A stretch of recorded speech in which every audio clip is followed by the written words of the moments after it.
Kaagyari naman ang pang-good vibes naton sininga weekend. Matapos ang duha ka tuig, balik kita pamasyar sa Banwa sa La Castellana. Hindi lang ang Bulkan Kanlaon kag mga tourist destination ang sarang makita diri. Isa sa mga naghatag sang dungog sa Banwa amo ang Bailes de Luz sa sininga kapistahan.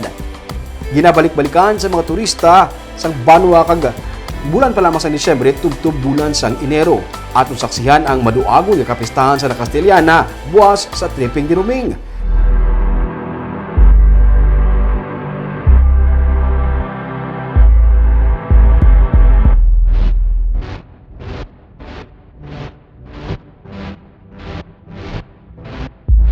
Kaag sa baganihan naman, motomedic o kung medical volunteer on a motorcycle ang tawag sa ila. Isa na diri ang caretaker sa simbahan nga karon masaligan na nga medical volunteer sa Bacolod City. Sa tuanay, tambay lang siya pero karon aktibo na nga emergency responder sa Bacolod.